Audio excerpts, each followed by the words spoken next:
앞서 저희가 프로그램 시작 부분에서도 한번 짚어주셨는데요. 이 척추 질환이 좀 심할 경우에는 대소변에도 장애가 올 수 있다 이런 말씀을 주셨는데 예. 그 방광 기능 장애라는 얘기는 들었던 것 같습니다. 예. 이 부분에 대해서도 설명 좀 붙여주시죠. 마미총증후군이라고 이야기를 하는데요. 이름이 어렵네요. 이름이 낯설 겁니다. 예. 허리 부분, 요추 부분에서 협착증이나 디스크가 많이 심하게 나와서 예. 신경 다발이 여러 군데가 같이 눌리는 경우에는 항문이나 사타구니 근처로 감각이 떨어지거나 마비가 생기면서 특히 관략근, 항문이나 대변, 소변 보시는데 관략근 기능도 떨어지게 되고 마비가 생기는 겁니다. 이게 예. 마비가 생겨서 힘이 떨어지게 되고 심한 경우엔 다리 쪽에도 마비가 생길 수 있는데요. 마미총증후군의 경우에는 외과적으로 응급 상황입니다. 가능한 빨리 수술적 치료로 이걸 풀어주지 않으면은 그 마비가 돌아오지 않게 됩니다. 예. 그러니까 병원 오시는 시기, 수술 시기를 놓치게 되면은 회복이 불가능하다는 얘기가 되는 거죠.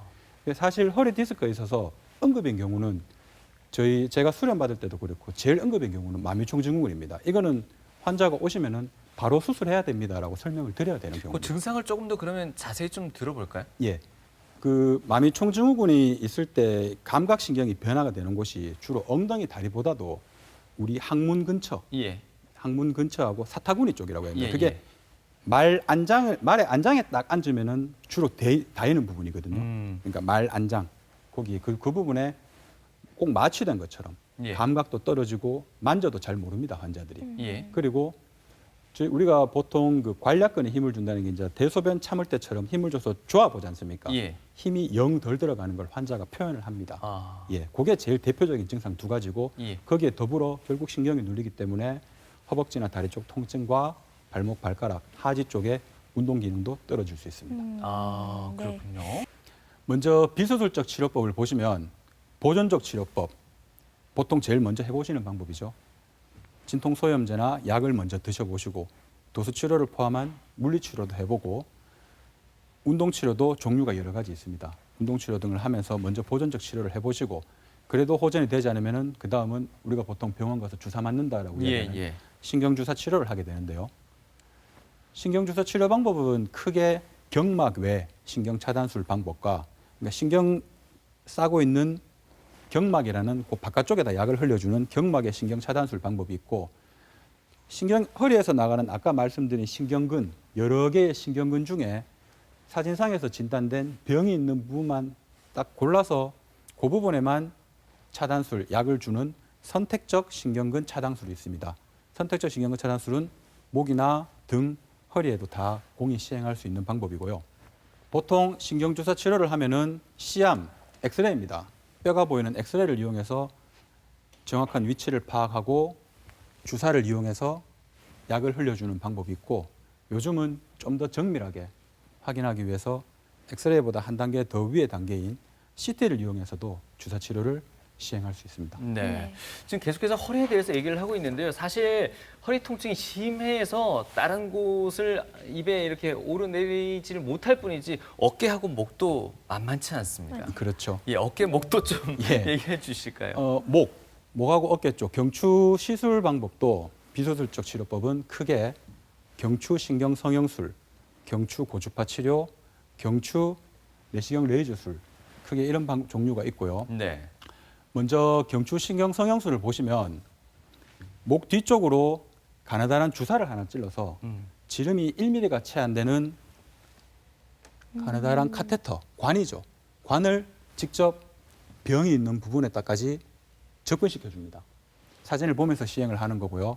그래서 위치를 확인하고 좁아져 있는 부분을 직접 관을 이용해서 물리적으로 유착을 방리해주고 씻어주고 그 부분에 부종과 염증을 가라앉히는 약을 주사하는 시술을 이야기합니다. 고주파 시술은 목 앞쪽으로 접근을 합니다. 네. 목 앞쪽으로 접근을 해서 디스크 사이로 관을 넣어서 고주파를 이용해서 튀어나온 부분을 주저앉는다라고 표현을 하거든요.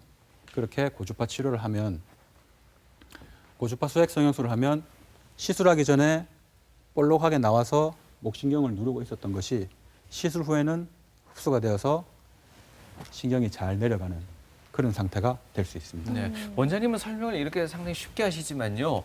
보고 계시는 우리 어르신들 같은 경우에는 아직도 조금 염려하는 게 뼈에다가 이렇게 주사바늘 넣는 거 이거 괜찮냐? 예. 신경 함부로 건드려도 되냐? 이런 말씀들을 하십니다. 엄밀히 말하면 뼈 주사라고 보통 얘기를 하시지 않습니까? 예, 예. 네. 지금 제가 말씀드린 주사들 뼈에다 직접 주사 놓는 경우는 하나도 없습니다. 네. 그리고 신경에다가 직접 주사를 놓는 것도 아니고 정확한 표현을 하면 신경이 지나가는 바로 옆에다가 약을 흘려준다라고 생각하시면 되는 거거든요. 예. 그렇기 때문에 큰 위험이 없기 때문에 수술보다는 낫지 않습니까? 예. 네, 아까 원장님이 말씀해 주신 것처럼 허리 이 척추관 협착증은 네. 퇴행에 의해서 생기는 질환이라고 하셨잖아요. 그래서 이렇게 나이 드신 분들께서 더 이 치료 방법에서 더 고민이 많으실 것 그렇겠죠. 같은데 부담을 좀 더 줄일 수 있는 치료법이 있을까요? 예. 허리에 있어서 시행할 수 있는 요추에 있어서 시행할 수 있는 비수술적 치료법은 크게 요추신경 성형술, 요추 풍선 확장술, 그리고 꼬리뼈 내시경 레이저술과 옆구리 내시경 레이저술 크게 4가지 종류를 이야기할 수 있는데요. 네. 먼저 요추신경 성형술을 보시면 앞에서 보셨던 경추와 비슷합니다. 꼬리뼈에 조그마한 구멍을 통해서 관을 밀어 넣어서 병이 있는 부분까지 직접 관을 접근시킨 다음에 유착이 심한 부분을 물리적으로 박리하고 그 자리에 신경 부종을 가라앉히고 염증을 완화시켜 줄 수 있는 약을 뿌려주는 것이고요. 요추 풍선 확장술은 대개 추간공 확장술의 경우에 주로 많이 쓰이게 됩니다. 네. 앞에 이야기했던 신경성형술처럼 꼬리뼈로 접근을 해서 병이 있는 부분에까지 접근시켜서 끝에 있는 풍선을 좁아진 부분에서 풍선을 넓혀서 공간을 만들어 준 다음에 그 부분을 치료해 주는 것을 이야기하고요. 관 끝에 풍선이 이렇게 원래는 들어갈 때는 풍선이 작아져 있다가 예, 예. 병변 부위에 위치시켜서는 저희가 밖에서 풍선을 부풀려 주는 것입니다. 시술 중에도 보시면은 관이 들어가서 여기가 추간공입니다. 좁은 부분에 들어가서는 풍선이 볼록하게 커지면서 그 부분을 넓혀주는 그런 시술을 이야기합니다. 네. 다음에 옆구리 내시경 레이저술을 보시면 전신 마취를 하지 않고 옆구리를 통해서 병이 있는 곳으로 바로 내시경을 집어넣습니다. 그러면 주변의 근육이나 인대를 손상시키거나 뜯지 않고 내시경이 바로 들어가서 볼 수 있는 거니까요. 직접 보면서 디스크를 제거하고 병을 치료하는 것을 말하는데요. 네. 사진에서도 보시면 볼록하게 터져서 나와 있던 디스크가 내시경 레이저술 후에는 제거되어서 신경 가는 길이 잘 열려 있는 것을 확인하실 수 있습니다. 네. 그 다음으로 꼬리뼈 내시경 레이저술을 이야기할 수 있는데요. 꼬리뼈를 통해서 가느다란 내시경을 집어넣습니다. 네. 그래서 병변 부위를 직접 보면서 볼록하게 디스크가 나와 있고 협착증 때문에 좁아져 있는 부분을 보면서 내시경을 이용해서 치료를 하고 나면 이렇게 공간이 넓어지게 되거든요. 시술 전에서도 보면은 이 부분이 좁아서 조영제가 올라가다가 중간에 딱 끊겼었습니다. 그런데 시술을 하고 나면은 시원하게 연결이 되어서 네. 공간이 더 만들어지는 그런 것을 확인할 수 있습니다. 비수술 치료의 장점은 먼저 예전에 하던 수술처럼 절개를 하지 않습니다. 네. 가느다란 구멍 정도를 낸다고 생각하시면 되고요. 그래서 바로 일상생활이 가능하고 시술 시간이 대개 20분 정도 짧습니다. 그리고 전신 마취를 하지 않고 이러한 장점들 때문에 주로 연세가 많은 환자분, 당뇨나 고혈압, 심장질환이나 뇌혈관 질환 등 자세히 보면 전부 전신 마취하기 부담되는 환자들이거든요. 예. 수술하기 곤란한 경우에 주로 이런 시술을 시행하고 있습니다. 그럼에도 불구하고 이토록 뭐 비수술적 치료가 이런 장점을 갖고 있음에도 불구하고 수술적 치료를 할 수밖에 없는 분들도 계실 거 아니에요. 예. 네. 예. 누구나 수술 받고 싶어 하는 환자는 없습니다. 네네. 예. 그렇지만 방광이나 관략근, 아까 말씀드렸던 마미총 증후군이죠. 응급 상황. 응급 상황이죠. 예. 그리고 혹은 팔다리 마비 증상이 있는 경우에는 이거는 수술을 반드시 하셔야 됩니다. 그렇지 않으면 치료 시기를 놓치게 되거든요. 그다음에 발목이나 발가락이 잘 움직여지지 않고 근육도 쇠약해져서 다리가 점차 가늘어지고 있는 경우 역시나 운동신경이 떨어지고 있는 경우를 이야기하는 겁니다. 예. 그리고 대개 6주 이상 보존요법, 수술이 아닌 다른 방법을 충분히 써보았는데도 효과가 없이 환자가 계속 일상생활에 지장을 받고 있는 경우에는 네. 할 수 없이 수술 생각을 하셔야 되는 겁니다. 그리고 신경 증세가 점점 더 진행하면서 심해지는 경우에는 이거는 수술을 더 이상 미룰 수 없는 상태고요. 극심통이라고 이야기합니다. 견딜 수 없는 통증이 있는 경우에는 환자보고 더 이상 참아라고 이야기를 할 수가 없는 겁니다. 그럴 때는 수술의 도움을 받으셔야 합니다. 네. 이러한 수술적 치료에도 원칙이 있습니다. 수술을 통해서 신경이 압박되어 있는, 눌려 있는 부위를 제거해서 신경 압박으로 인한 통증 및 마비를 개선하는 게 첫 번째 원칙이고요.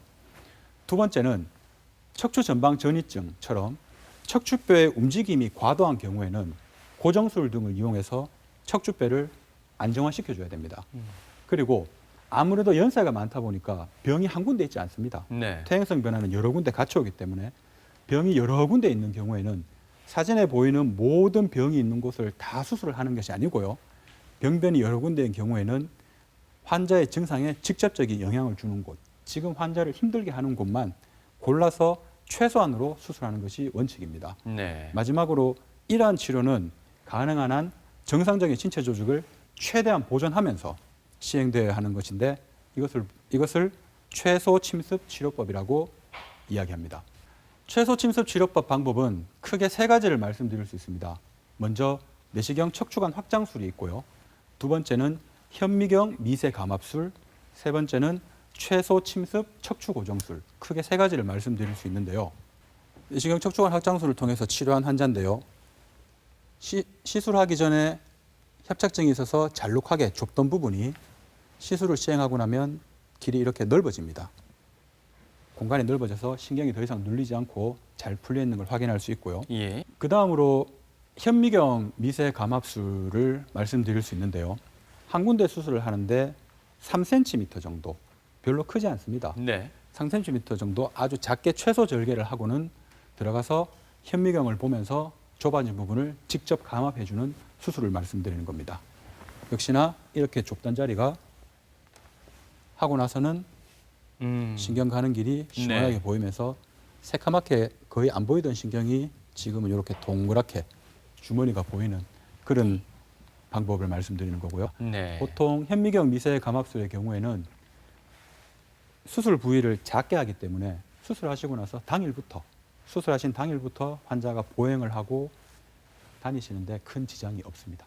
네, 지금까지는 협착증에 대해서 좀 알아봤는데요. 네. 30, 40대 젊은 층에서는요, 허리 디스크에 대해서 좀 더 고민이 깊을 것 같습니다. 또 최근에 제 주변만 둘러봐도 20대 환자들이 허리 디스크 수술을 받은 경우도 꽤나 있거든요. 이번에는요, 디스크 질환이 심각할 경우 어떤 치료까지 가능한지 좀 물어보겠습니다. 네. 원장님. 인공 디스크 치환술이 있습니다. 아무래도 아직까지는 활동량이 많은 젊은 환자분이나 아니면 인접 부위에 다른 병변이 있어서 그 인접 부위의 병의 진행을 더 늦추기 위해서 주로 시행하는 방법인데, 예전에 목 디스크 수술할 때 이런 고정술, 나사못을 박아서 고정하는 고정술을 주로 많이 썼다면은 인공 디스크 치환술은 보시면은 직접 관절처럼 실제 디스크처럼 움직일 수가 있습니다. 그래서 목을 뒤로 젖혔을 때나 앞으로 굽혔을 때 이 인공 디스크 부품이 움직이면서 디스크의 역할을 대신해주는 그런 방법이 있고요. 예. 결국은 퇴행성 단계의 마지막 단계까지 가게 되면은 척추 관절이 불안정해지게 됩니다. 더 이상 못 잡아주는 거거든요. 이거를 제가 아까 말씀드렸을 때 타이어가 다 닳았는 거에 비유를 했는데, 그렇게 해서 생긴 전방전이증 같은 경우에는 결국은 고정술을 해서 불안정한 거를 잡아주는 수만큼 방법이 없습니다. 그런데 보통 이제 환자분들이 허리 수술해서 허리에 핀을 박았다, 나사못을 박았다, 네. 그렇게 표현하시는 게 고정술인데요.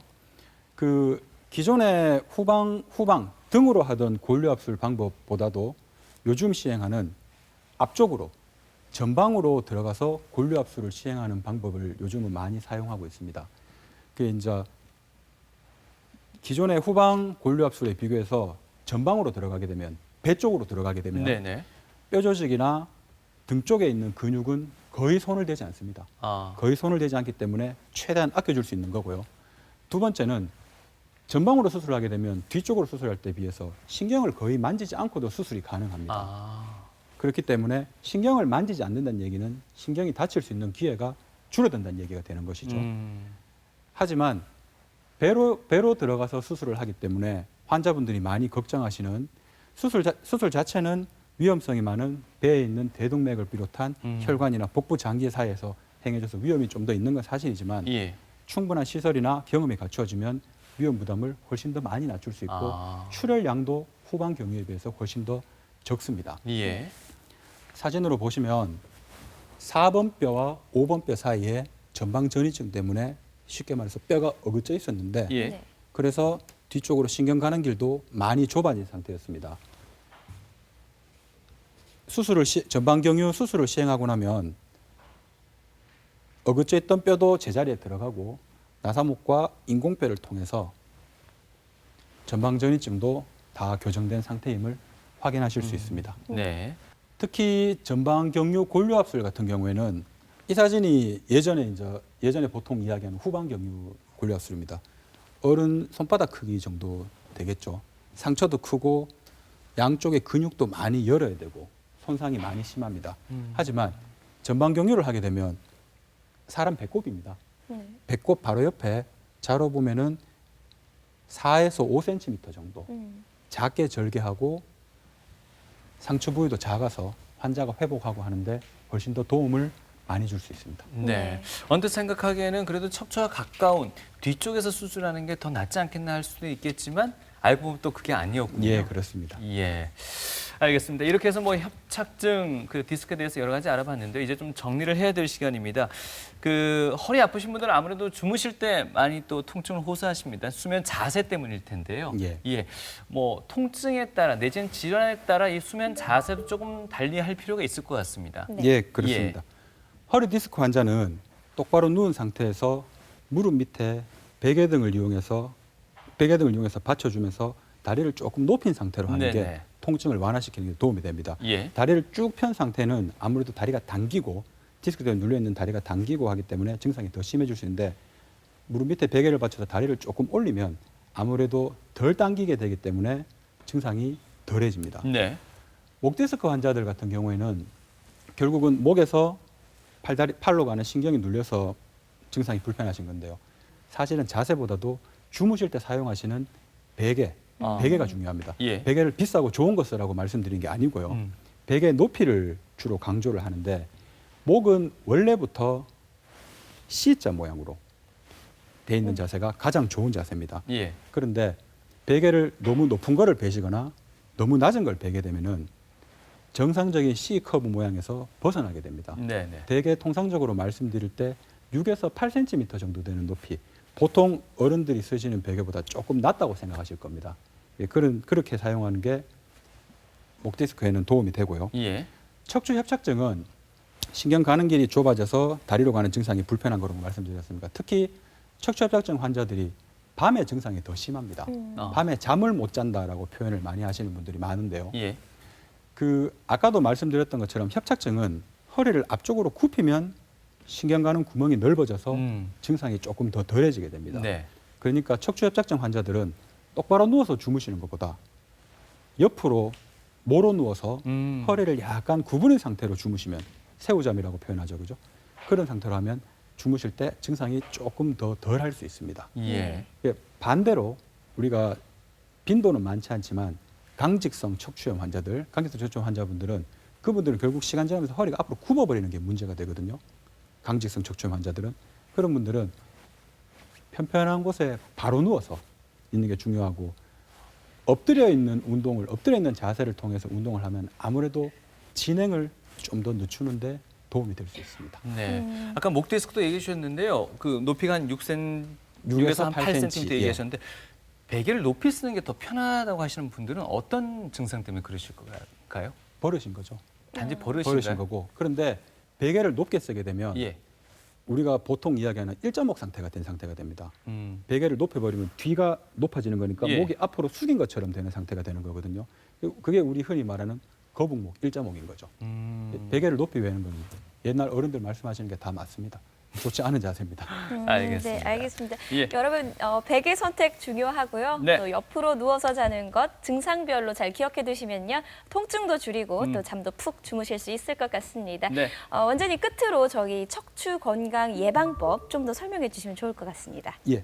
척추 통증이 있거나 병이 있을 때 피해야 하는 운동들은 대표적으로 골프나 테니스, 탁구, 배드민턴, 당구처럼 허리를 많이 굽히거나 로테이션, 돌리는 동작이 반복되는 동작은 허리에 좋지 않습니다. 그리고 뭐 격렬하게 하는 그런 운동들도 허리에 좋지 않고요. 건강한 척추를 위한 운동은 보시면 아시겠지만 다 재미없는 운동들입니다. 사실은 재미없는 운동들은 앞에서 하지 말라고 하는 운동에 다 나왔었고요. 예. 건강한 척추를 위한 운동은 수영이나 바른 자세로 걷기, 허리를 곧게 세운 자전거. 특히 수영 같은 경우에는 물에서 하기 때문에 척추 관절에 그리고 다른 관절에도 하중이 거의 실리지 않으면서도 근육은 계속 사용할 수 있는, 환자들한테 표현할 때 관절을 깎아 먹지는 않으면서 관절에 힘은 키워줄 수 있는 그런 운동이라고 표현을 하고, 요즘 어른들 많이 하시는 물에서 하는 그 아쿠아 에어로빅 그런 것도 격렬하지 않은 범위 안에서는 관절을 위해서는 도움이 많이 되는 운동이라고 생각합니다. 알겠습니다. 네. 항상 듣는 것 같으면서도 잘 지켜지지 않는 부분인데요. 다시 한번 또 명심을 해야 되겠습니다. 네. 자, 우리 어르신들 같은 경우에는 요즘 뭐 100세 시대, 100세 시대 해가지고 준비하시는 게 경제적인 부분을 많이 준비하시는데요. 네. 경제적인 부분만이 아닌 것 같습니다. 이제 건강도 준비하셔야 되는 게 기대 수명하고요. 본인의 건강 수명하고 이 차이가 자꾸 너무 크게 난다는 거죠. 네, 우리 예. 자녀분들이 우리 부모님들의 척추 건강을 꼼꼼히 살피고 체크하면서요. 네. 부모님들뿐만 아니라 자신의 미래에 대한 건강 계획도 차근히 세워 나가시는 것이 좋겠네요. 알겠습니다. 자, 오늘 건강의 중심을 바로잡을 수 있게 다양한 치료법 또 정보를 주신 분은요. 신경외과 전문의 정서원 원장님이셨습니다. 오늘 말씀 고맙습니다. 고맙습니다.